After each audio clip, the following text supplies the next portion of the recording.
wannan ya ce assalamu alaikum wa alaikum assalam wa rahmatullahi wa barakatuh. Tambaya ta ita ce, idan mutum ya kunna karatun alkur'ani a wayansa, shin zai iya samun ladan wanda ya ɗauki alkur'ani yana karanta shi daga masoyinka mai ƙaunarka Lukman Abdullahi, kasuwan mata, Gombe? Imamun Nawawi rahmatullahi alaihi cikin al'azkar a shafi na 90 ya yi magana har zuwa 91 akan fa'ida na karanta ƙur'ani ana kallo, cewa yana da fa'idodi da yawa. Yanzu an ramma ya haddace ƙur'ani, amma yakan buɗe yana karanta mana. Me hikimar wannan? Saboda kallon mushaf ganinsa wata ibada ce bayan ladan ibadan tilawa din. Shi an nazar ilal mushaf ibada, kallon mushaf kana kallonsa kana karanta ibada ne. Shi yasa ko da ka haddace za ka iya buɗe mushaf kana karanta don ka samu wannan ladan ibada din. Magana akan cewa kaman kallon mushaf, na'am, baya ga wannan ma ga hadisi da ke cikin sahihul jami da manzon Allah sallallahu alaihi wasallam ke cewa man sarrahu ay yuhibba Allah wa rasulahu falyaqra min al-mushaf. Wannan hadisi iya cikin sahihul jami hadisi na 6289. Manzon Allah tsira da aminci su tabbata gare shi yace duk wanda yake faranta masa rai ya zama yana son Allah da manzonsa, to ya lazimci yawan kallon ƙur'ani yana karatu, yawan kallonsa, bi ma'ana idansa ya saba gani.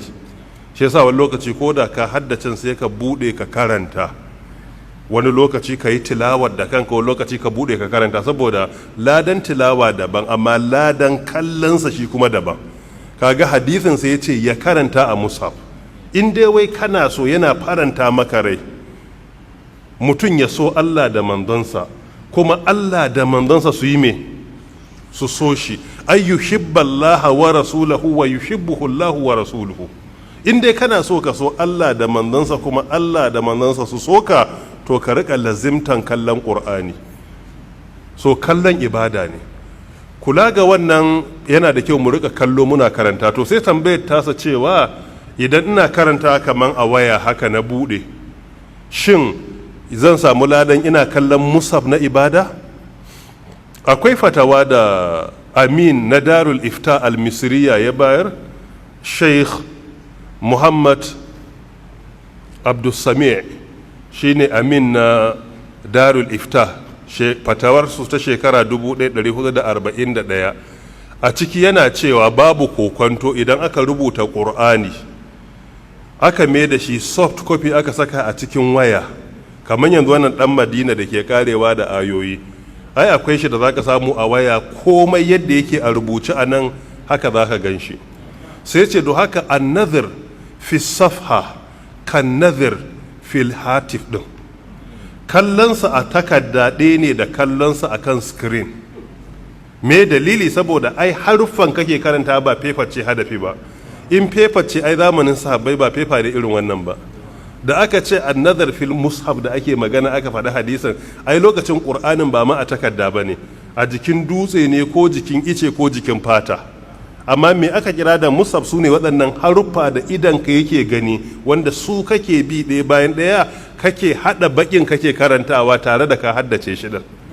So kula ga wannan sai ce ai ba takarda ce ake itibari ba, haruffan da idon naka yake kallo kake karantawa ɗaya bayan ɗaya, ka gane na kammala a ɗaya ga ta gaba na shiga kaza, zan shiga shafi kaza misali. To wannan shi ake kira da asalin mai abin da ake so ka kalla ka karanta, ba sai ya zama ala safha ba. Kula ga wannan magana mafi inganci yake cewa al-ajr fil qira'a fil waraqa kal ajr fil qira'a ala shasha. Ladan da ake samu an karanta takarda ana iya samun san an kalle shi a jikin screen.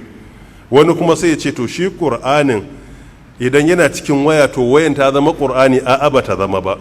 Saboda kana rufe screen din ai duka wannan digital numbers ne, zeros and ones ne, kana rufe ai kuma zai koma wata duniya ce ta daban, har sai lokacin da ka ƙara buɗewa kuma yi ƙoƙarin generating sai nuna maka latest din, amma ba haka ba za ka ga ai sai ya yi ta downloading. So da haka wannan ƙur'anin da kake gani a screen, in ka rufe screen din wayanka ka sa aljihu babu shi a lokacin, har sai a lokacin da aka bude yake dawowa. So kula ga wannan kuma ba a itibarin waya din a matsayin me, a matsayin ƙur'ani. Saboda me? Saboda ai ƙur'anin a ciki ba hakan yake a rubuce ba, har sai a lokacin da aka bude za a karanta tukunne yake iya downloading abin da ake bukata. Kula ga wannan kuma ba za a ɗauki hukuncin su ɗaya ba. Wallahu ta'ala a'lam.